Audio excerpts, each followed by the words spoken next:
Hi, everyone, and welcome to episode 316 of the Medieval Podcast. I'm your host, Danièle Cybulskie.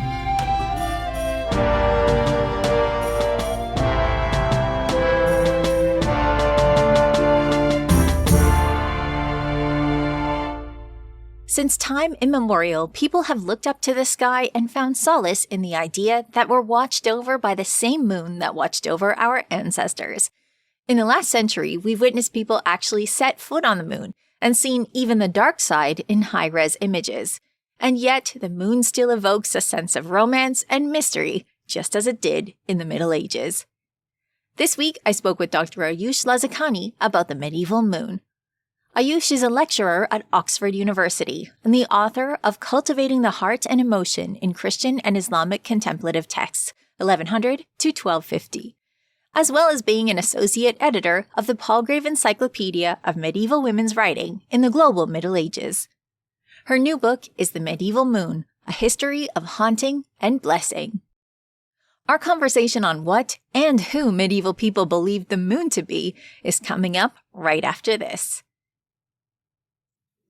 Well, welcome, Ayoush. It's so nice to meet you, and we've just been having a great chat before we turned on the microphone, so thank you so much for being here and talking to all of us about the moon. Welcome. Thank you so much, Danielle. It's such an honor and pleasure to be here, and thank you so much for inviting me.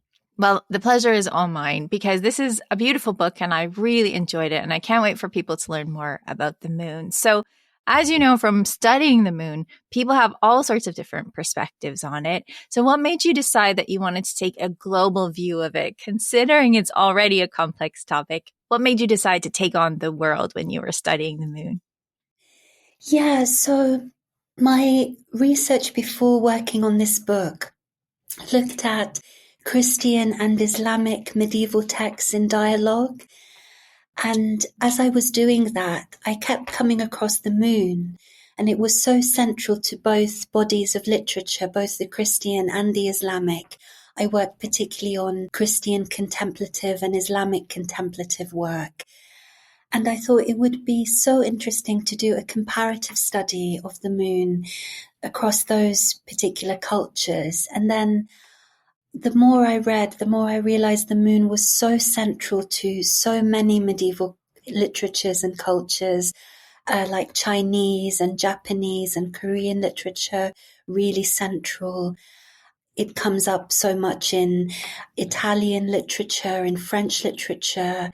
And I thought it would be so fun to do a project that looks at the moon from a global perspective and just takes into account as many of these traditions as I can.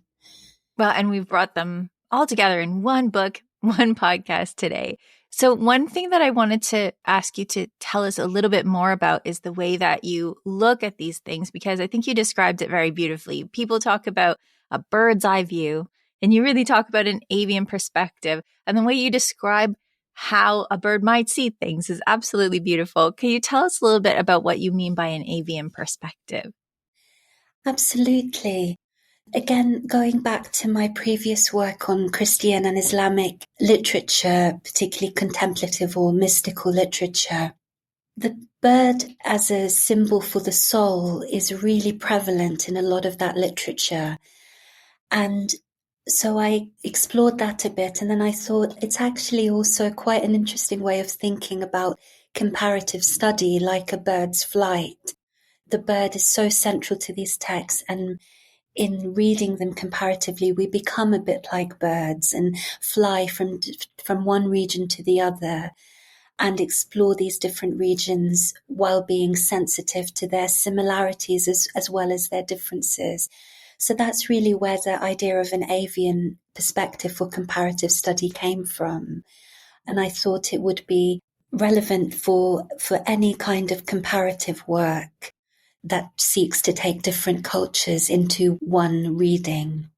Well, I loved this, the idea of being sensitive to the air currents of each place that you're going across, because that very much feels like the way that you need to do it when you're looking at a comparative study of anything. So I wanted to make sure that I pulled that out because the way you describe it is just so beautiful and very sensitive about the way that we have to look at things when we're comparing them to each other, be sensitive to the air currents that are existing. So I wanted to pull that out, but we are here to talk about the moon. So what did medieval people actually know about the moon scientifically first?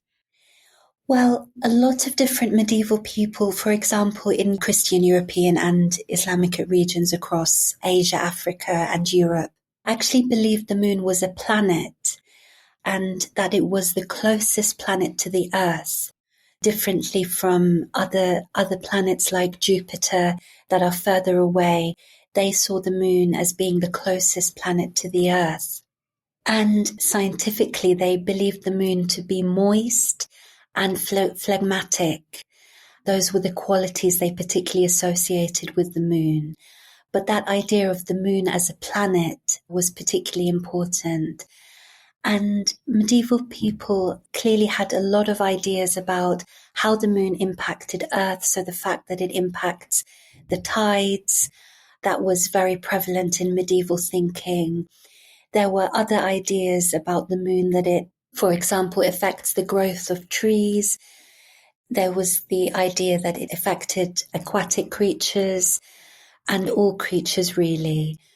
And there was also the idea that the moon impacted the health of people, that the position of the moon at any given point could really impact what sort of illness a person had, how bad the illness was, and what sort of treatment regimen would work best for them. So those are some of the scientific ideas, if we can call them that, of the medieval world about the moon. It's pretty spectacular when you think about it, or maybe when I think about it, because when I look at the moon, I don't know that I would have been able to figure out that this was, a celestial body in the way that planets are celestial bodies. The idea of figuring out astronomy is always mind-blowing to me. It's just not the way that my mind works. So the moon is fixed in one of its celestial spheres, and this makes it very powerful because of its proximity, right? So can you tell us a little bit about how this works in terms of the celestial spheres, just so we get an idea of how concentrated its effect is?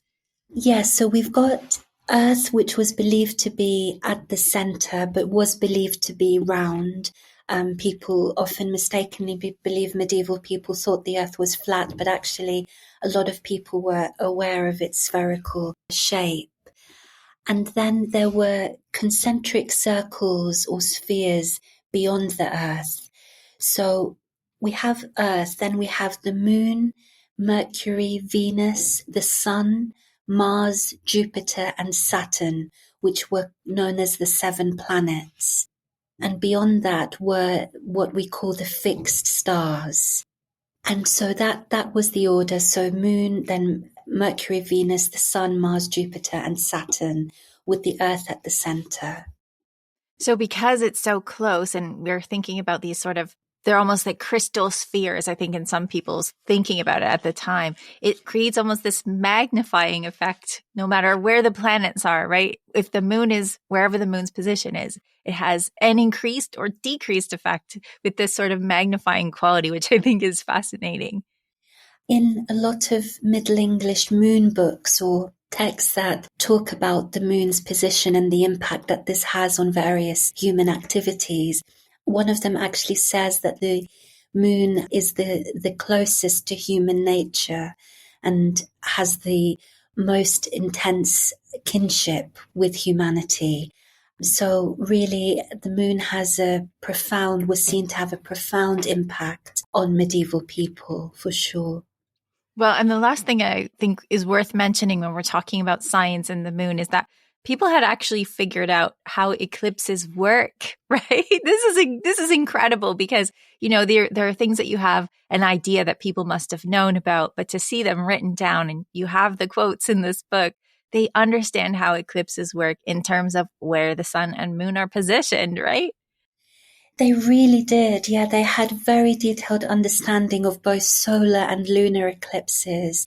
I would mention in particular John of Sacrobosco, who wrote extensively on eclipses, but he's just one author. We have many Islamic and Jewish astronomers who, inspired by ancient learning, studied the eclipses and have a lot to say on them. Islam in particular has an eclipse prayer. So knowing the eclipse was particularly important, not more so than in other cultures, but had that particular importance in Islam. Yes. One of the things that I thought was interesting was you mentioned St. Augustine as well, saying, does the light come from the moon or is it reflected on the moon? So there's even discussions about the way that the light is reflected, which is just, again, completely sophisticated and always something that I find fascinating about the scientists of the pre-modern period. Absolutely, yes. And Augustine talks about, as you've summed up, he puts forward two arguments, whether the moon emits its own light or whether it reflects the light of the sun. And many other authors clearly acknowledge that the moon reflected the light of the sun. So there was that real understanding about that. Well, I love all of this part of it. And so one of the things that you mentioned in the book is there's an understanding of what the moon is, but maybe the better question is, who is the moon? So tell us a little bit about what people thought in terms of who the moon might be or what people might see on it. Yes. On the one hand, we get the moon embodied as various deities. Particularly important in Euro-Christian culture is the figure of Diana or Artemis, who's so deeply associated with the moon. And there are other associated deities like Selene. With the Chinese tradition, we get Shangai, who is a moon goddess who is believed to have drank an elixir of immortality and ascended to the moon. We get other gods and goddesses depending on the cultural region we're thinking about. Also, as you alluded to, people often thought they saw something on the moon. So in a lot of different East Asian cultures, they often saw a rabbit or hare on the moon, which was sometimes understood to be a companion of the goddess Shangai. In European cultures, there was this idea that there was a man on the moon. And we have an English poem that deals with that idea in one of the poems in the manuscript, known particularly as Harley. There was this idea that there was a man on the moon who was exiled there for various crimes, different crimes depending on the region. So in the English poem, it's because he stole thorns to make hedge growth. In other stories, it's because someone prevents people from going to church or someone works on a Sunday. But there was this idea that they could see a man on the moon, differently from East Asian traditions where they could see a rabbit or hare. Well, this is really interesting because there's at least one author that you have in the book that says, people say that there's a man carrying thorns on his back on the moon, but I can't see it. I keep trying to see it and I can't see it. Yeah, and it suggests that it was quite a widespread idea because he is clearly quite frustrated that he can't see this man on the moon carrying a bag of thorns. So it suggests that many other people could. Yes. Well, it seems to have been a place of exile, as you're talking about. If there's a man there, he's there for a reason. And one of the reasons that he might actually be Cain from the biblical story of Cain and Abel. So why would Cain have ended up there for the people who didn't go to any sort of holy school? Yeah, so Dante alludes to this story because of Cain as the supposed first murderer in history, murdering his brother. There was this idea that he was exiled there to suffer, kind of eternally condemned. Dante alludes to it, and there are other various authors who mention that. And this idea of Cain is, of course, so prevalent in a lot of medieval literature. I mean, listeners might be aware of the idea of Grendel in Beowulf, for example, being Cain's kin. And so Cain is a resting presence even on the moon. Yes. Well, it makes sense that you would want to put someone so disagreeable as far away from Earth as you can. And, Yeah. and it's interesting to me because if people are conceiving of the moon as being a planet like Earth, then it is a place. And so you have to think about what sort of people are there. And people did think about who might possibly be living on the moon. And sometimes it was a whole civilization, right? Absolutely. In a Japanese story from the late 9th or early 10th century known as the Tale of the Bamboo Cutter, we have a really, I find, quite poignant story about a moon princess who comes from the moon to stay on Earth for a while and is looked after by human parents and grows attached to them, and they grow attached to her. And in the end, she has to go back to the moon because she's got a whole family there. And so there's this interesting idea that there is this whole civilization of people living on the moon, and they might come to see us for a while, but inevitably we lose them again. Yes, I like this story because it is a beautiful civilization up there, and it's meant to be marvelous and better than here, which is not the same as the way that some other people have considered the moon as being a place of exile, a place where you put the bad people. This one is such a beautiful story about these luminous beings who are so much better than the people on Earth. That's right. And the Moon King, when he comes to take the Moon Princess back, he says to her, "Why have you lingered in this filthy place for so long?" So he calls the earth this filthy place. But from Kaguya-hime's, the princess's perspective, the earth has been very beautiful and very good to her. I read the text in different ways. I read the story in different ways.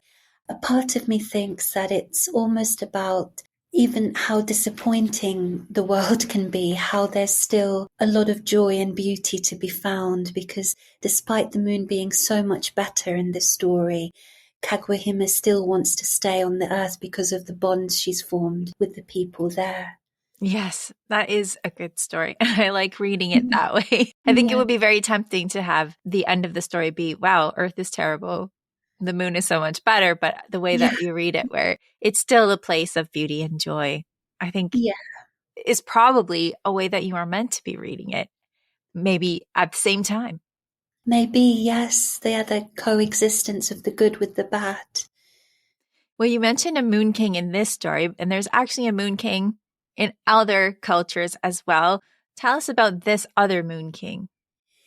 Yes, so in South Asian stories, in various cultures, including Tibetan texts, there's this story of a moon king who suffers from a wasting disease, a kind of consumptive illness.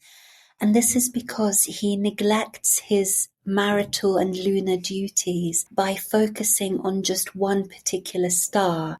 He's meant to visit all the stars, and he's figured as having a relationship with all the stars, but he becomes obsessed with this one star, and that leads to him having a consumptive illness. And it's only until what's known as his Dharma is restored that he can again light up the sky and fulfill his marital and lunar obligations by visiting all the stars. I like this story because of the relationship that the moon has to the other stars. It's one of those things where when we conceptualize the moon as a planet and a person or a figure, then it has all of these jobs to do that explain in some ways what the moon is actually doing, and tells it in a way that I think is so relatable and so human at the same time. I love the way that these things can work together so that you're talking about a person and a planet at the same time. This is something that humans just love to do, and I love to come across these stories. Yes, it really humanizes the moon, and the idea that the moon itself or himself can suffer from an illness due to an obsessive love is to some people would be perhaps quite relatable, whether of the illness or of feeling an obsessive love towards someone or something. And going back to Shangai, the Chinese goddess of the moon, in a lot of literature from, for example, the Tang dynasty, her loneliness is described in a lot of detail. Her solitude, her loneliness is really emphasized. So again, the moon is given all these complex emotions and states. I do want to come back around to that because I think that's such an important part, and maybe in a way a consistent part of the way that people are looking at the moon. But I do want to mention one last moon civilization, which I think you said was ancient Greek in the book. And this time it's not an Amazon community, it's all men, and they're in a war with the people from the sun. That's exactly right. So this is a pre-medieval story. Lucian of Samosata. In this some travelers through a storm are blown upwards and they land on the moon and they discover a whole civilization called Moonites who are at war with the Sunites, and they are fighting over who gets to own the morning star. And in the end, it's the Sunites who win. They force the Moonites into a peace treaty after they effect a kind of eclipse of the moon. So that's yet another civilization that may well have inspired various medieval models. I love this one as well because the men, they don't need women. They procreate through their calves. It's pretty impressive.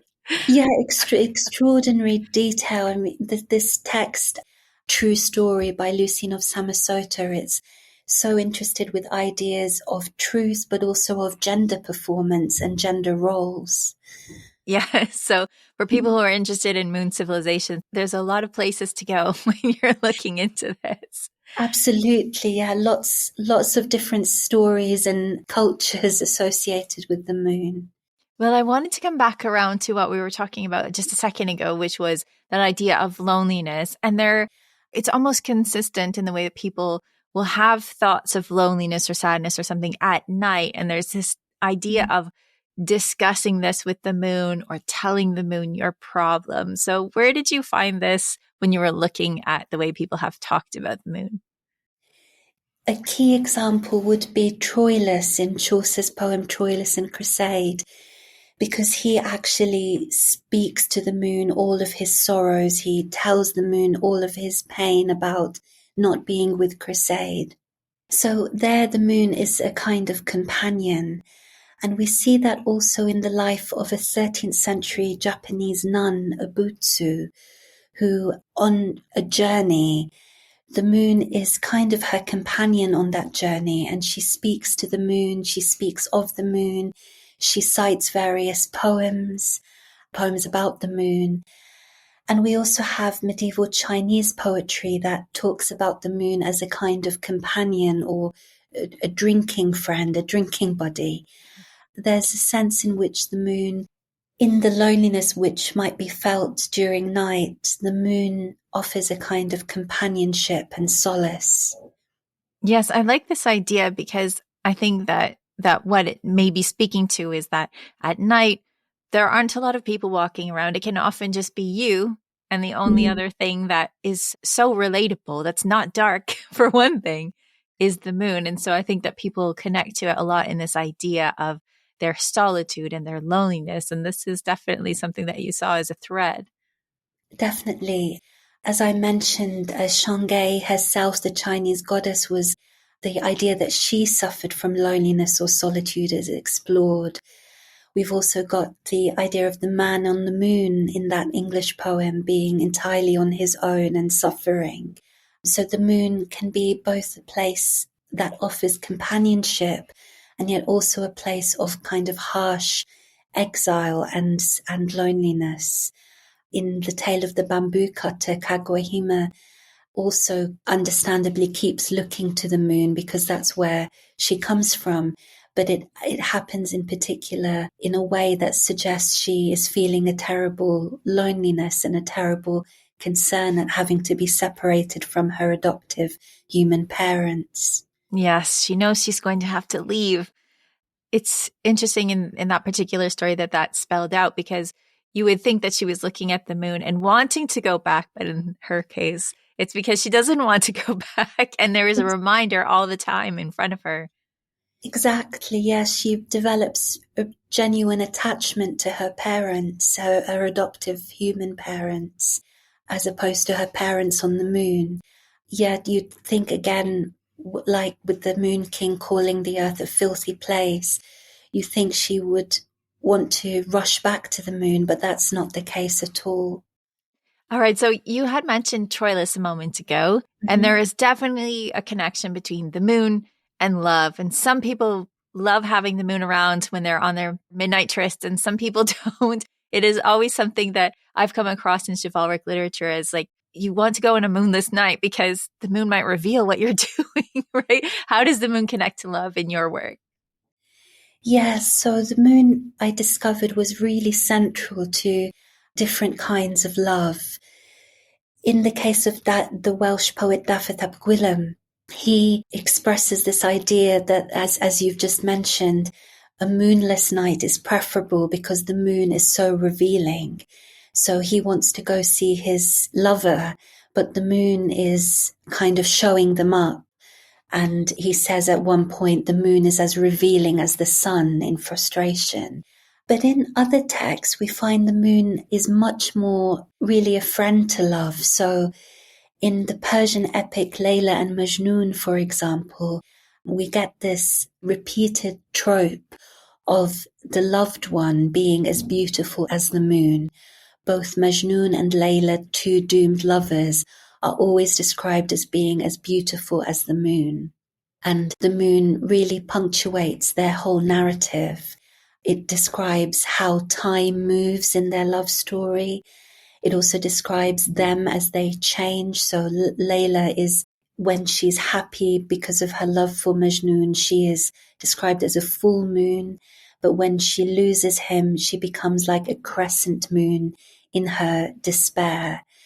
And then we find that the moon is also important in describing devotional love in both Sufi or Islamic mystical and Hindu literature. And I explore that in my book, the idea that the moon can represent Allah for the Sufis or represent Krishna for the woman Mirabai writing in the 16th century. Well, go ahead and elaborate on this, because this is a beautiful aspect of the way that certain people of faith are looking at the moon. So tell us more about this. Yes, absolutely. So with Sufi poets like Al-Shushtari or Ibn Arabi, who were from Islamic Spain, the moon represents their beloved one, who is God. So God becomes like a loved object. And for Ibn Arabi, for example, he imagines the moon exceeding all human frameworks of time and circuits and thought and language. It's a moon that doesn't move through the zodiac, he says. So he imagines God surpassing all human frameworks of knowledge and time and being. We also find the moon important in the work of Persian Sufi poets. Ibn Arabi and Shushtari are writing in Arabic, but poets like Attar and Rumi are writing in Persian. And the moon again there stands for or symbolizes the divine. And then we get Mirabai, who was a woman writing in the 16th century with many poems that have been attributed to her, which are outpourings of love for Krishna. And she describes, for example, life without Krishna as being a night without a moon. Or she imagines herself as being like a moon bird, a bird consumed with longing for the moon. So we find the moon as central to love in both a secular and a devotional sense. Well, it's making me think about how the moon is bright like the sun, but it's not the brightness that burns your eyes like the sun. So it is a way of looking at this brightness of the sun without hurting yourself. And this is something that, again, if we're talking about faith, was sort of the impetus for Augustine's writing that we talked about before, where is it its own light or is it reflecting the sun's light? And both of these are good metaphors for the church and the way that people are thinking about faith, in his case, in the Christian tradition. So it's nice to think about the way in which people are looking at this beautiful object in the sky, this beautiful light, and bringing it back to the things that are most beautiful in their lives, which is the faith that they have. Yes, I think there's a real gentleness to the moon in a lot of Sufi poetry. Well, a lot of traditions, not just Sufi poetry, but I bring up Sufi poetry because there's the idea there that encountering the divine directly would be too overwhelming, almost like encountering the sun directly would be too overwhelming. And the moon provides a kind of mediating way of encountering the divine. Yes. And there's so much complexity to that, which you do get into in the book. So I'm not sure we'll be able to get at all of it sort of off the cuff here. So I really hope that people will read this aspect of the book, because one of the most not complex in that it's not difficult to understand, but one of the most perhaps nuanced bits of the book is where you're talking about people relating to the moon in terms of faith. And so this obviously, from what you've said today, comes from that work that you've done on faith earlier, contemplative literature, and thinking about the way that people are interacting with the moon as that aspect of it. Yes, definitely. It certainly was influenced by earlier work I've done. I was really interested in thinking about how the moon might be important both for secular and more religious contexts. With the Christian context, as you mentioned, the moon is frequently presented as a symbol for the church. And different writers explore this in more depth. They say, just as the church reflects the true sun, which S-U-N, and S-O-N, Christ, just so the moon reflects the sun, so the church reflects Christ. One of the chapters with the book deals with perhaps the sadder sides of the moon, where the moon is associated with inconstancy and change.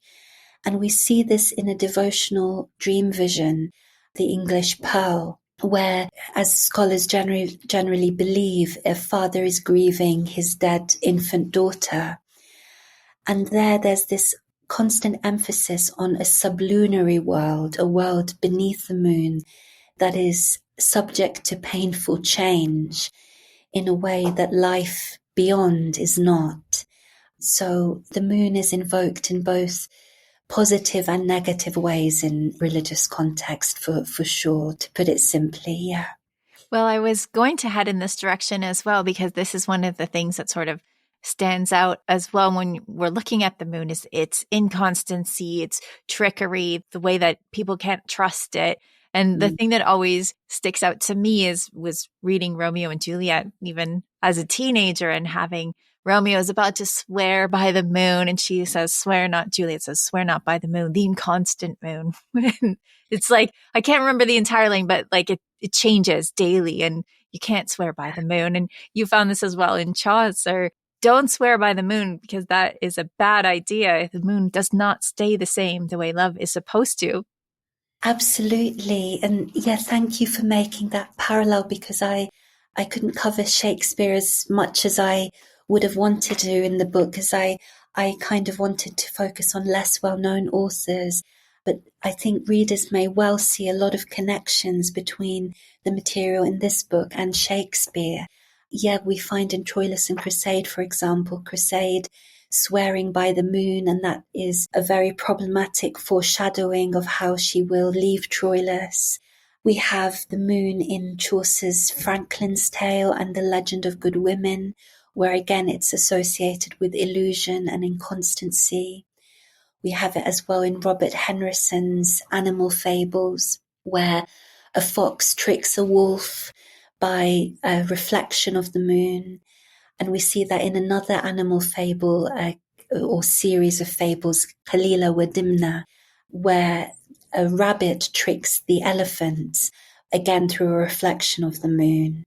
So there's a lot of emphasis in traditions, as much as there is an emphasis on the moon's beauty and solidity and friendship, there's also an emphasis on it being inconstant and somehow illusory and deceitful. Yes, and it's interesting that it occupies both of those places, because you have this absolute constancy, like in the example from China, and then you have the example of it constantly changing and not being trustworthy, as what we're talking about with these animal fables, for example. In the book, early on, I talk about thinking of the moon in terms of the plural, moons rather than moon, because there are so many different ways of understanding it. And as we were talking about at the start, in being sensitive to other cultures, part of it is, I hope the book achieves, is being aware of differences and contrasts and contradictions. And so in a way, in exploring the medieval moon, we're exploring medieval moons in the plural because of the wealth of ways in which it was understood and the wealth of ways in which people interacted with it.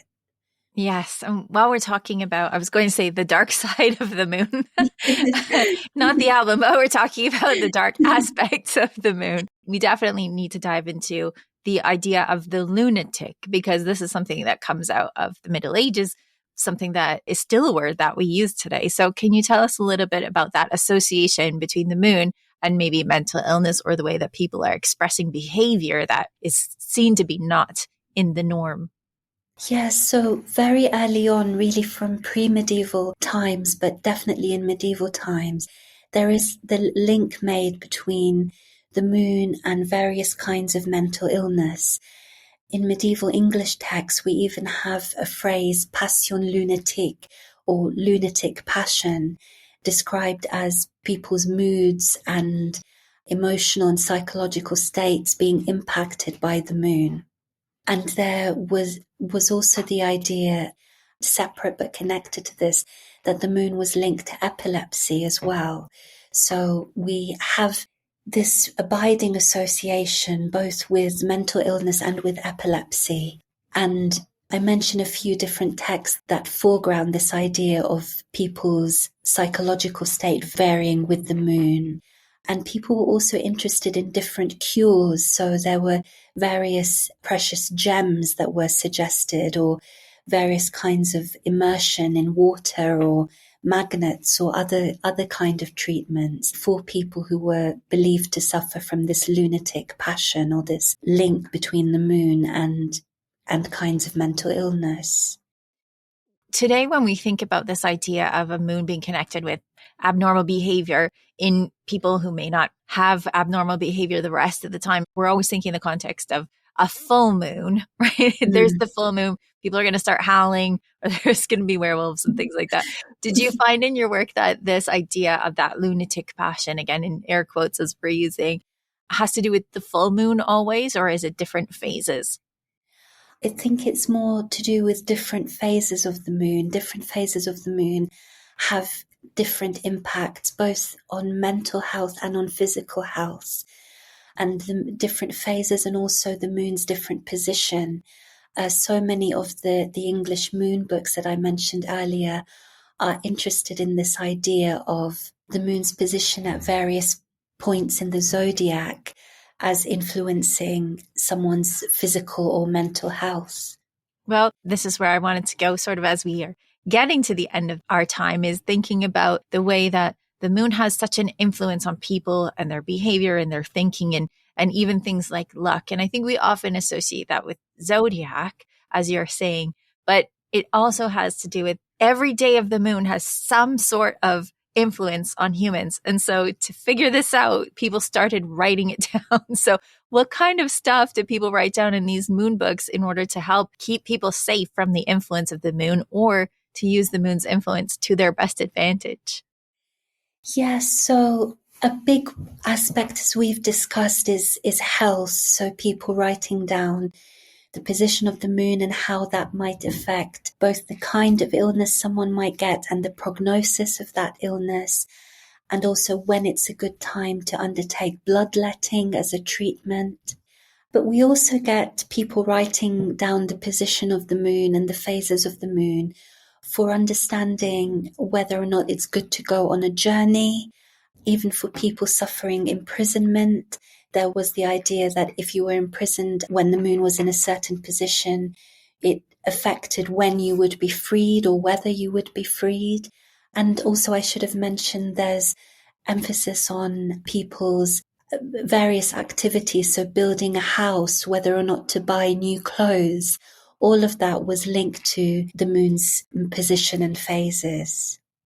I love that you brought up the jail example, because I think there was one in there that says, like, if the moon is in Pisces, forget it. You're just never getting out.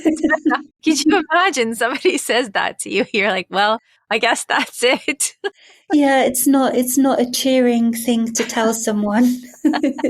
So I need to ask the question then, how many people would have been familiar with this sort of moon lore? I mean, I think it would be difficult to memorize the entire book of all the things that could happen on each day, but how widespread do you think this moon lore is in terms of this is what you should do on this day or shouldn't do on this day? Is it in the hands of academics and academically trained doctors, or where do you see it?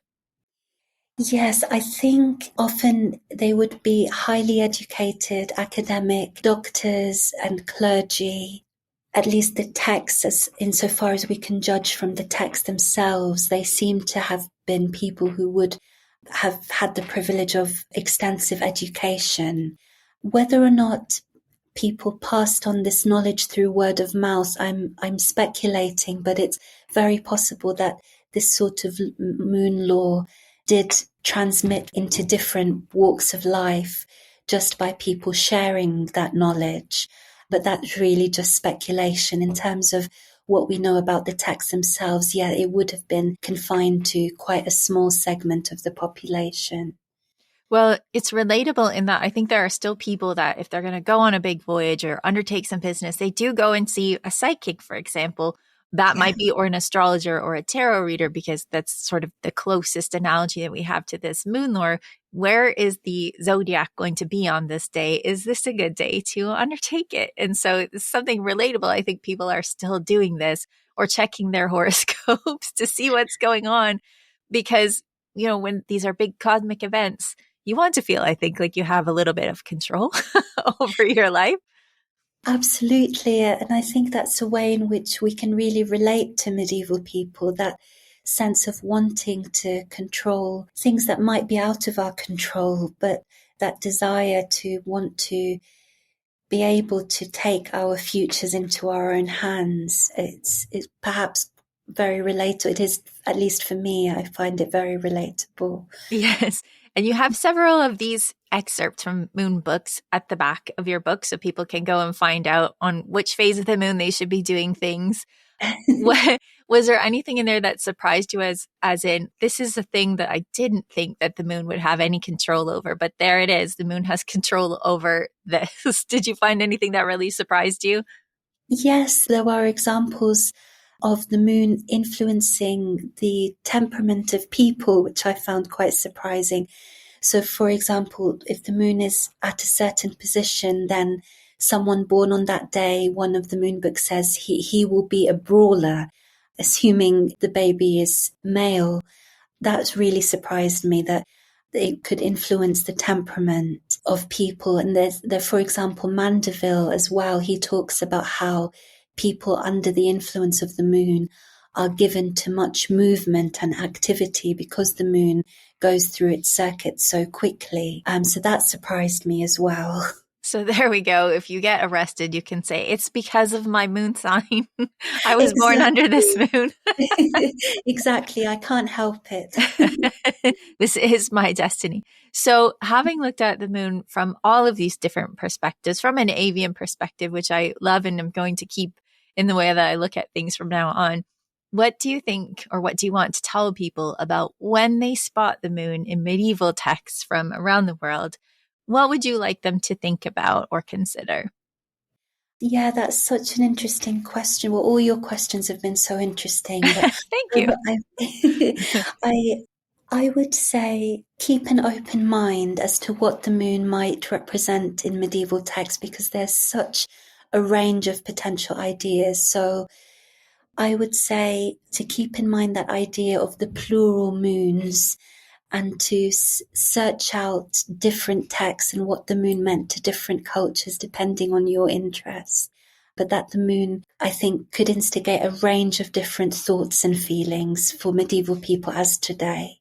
Which is, I think, a perfect way to sum it up. It's constant. It's always there, but it's always changing. Exactly. Well, thank you so much, Ayoush, for coming on and telling us all about the moon. I hope that people will pick up your book and read even more about it. Thanks for being here. Thank you so much for having me, Danielle. It's been such a treat. To find out more about Ayoush's work, you can visit her faculty website at Oxford University. Her new book is The Medieval Moon, A History of Haunting and Blessing. Before we go, here's Peter from medievalist.net to tell us what's on the website. What's going on, Peter? Hey, I'm going to be in Greece next week, so I'm very excited about that. Mm-hmm. Little pleasures of being a medievalist. Yes. I mean, for you, I haven't been to Greece as a medievalist, but I'm excited for you. You get to go work on your tan. Why are you going to Greece? Well, I'm going specifically to Crete, to the Orthodox Academy of Crete, and they're hosting a conference called Entangled Christianities. It's a small conference, about 30 people or so, but I get to talk about monks and churches being bad in the Middle Ages. Whoa, I didn't realize that's what you were talking about. We're going to have words later about monks being bad. Come on now. How could they? How could they? Well, that's exciting. Good luck Indeed. to you. I hope that the paper goes well. Indeed, I hope so too. I hope the conference goes really well. And I hope if you follow me on social media, you'll probably see lots of pictures of Byzantine stuff. Nice. Yeah, well, I'll have to follow. What is your Instagram account? Is it at medievalistnet? Yes, that's it. Yes. Yeah, and you can find it on all the social medias, right? So yeah, I'm even on TikTok. You doing the dances on TikTok? All right, we're getting distracted. All right, so you're going to Greece. It's going to be amazing. What's happening on the website this week? So we have this new research that hints that the First Crusade could have actually happened 30 years earlier. Okay. Jonathan Harris of Royal Holloway, he recently did this article, and I remember him a couple of years ago, he gave this as a paper at a conference I was at. And he looked at this letter that was supposedly written by a Byzantine emperor to an anti-pope named Honorius II in 1062. Mm-hmm. And the letter's full of weird stuff and kind of doesn't make sense, but he thinks there's a little kernel of truth in there because this Byzantine emperor is trying to get the anti-pope and his patron, which was the German Emperor Henry IV, to ally with him. And he kind of suggests that they all take their armies to Jerusalem to fight off against those Normans and pagans. Mm-hmm. It's a little mix-up there, but but he thinks it's probably based on a real effort by the Byzantine Empire at the time. And they may have been dangling the prospect of, retaking the Holy Land for those Western Europeans, eh? So very interesting stuff. I really like that paper. Awesome. And now everyone else can read about it too. Yes, I love getting a report on new research and stuff like that. So we've got that. Plus, we also have other new research about medieval English carpenters. Nice. I think that there's a lot of interest in carpentry in the Middle Ages, actually. So people are going to be super thrilled to read all about it. Indeed, indeed. Well, thanks, Peter, for stopping by, and safe travels. Thanks. Thank you, as always, to all of you for being here and supporting indie history. Whether you're letting the ads play, sharing episodes with your friends, or becoming patrons on patreon.com. It's your support that makes all of this possible. And speaking of Patreon, make sure you tune in next week for a big announcement about changes coming up on Patreon. In the meantime, to find out how to become a patron, please visit patreon.com/medievalists. For everything from the moon to doubloons, follow medievalist.net on Instagram at medievalistnet or Blue Sky at medievalists. You can find me, Danièle Cybulskie, across social media at 5MIN Medievalist or 5 Minute Medievalist. And you can find my books at all your favorite bookstores. Our music is by Christian Overton. Thanks for listening, and have yourself a wonderful day.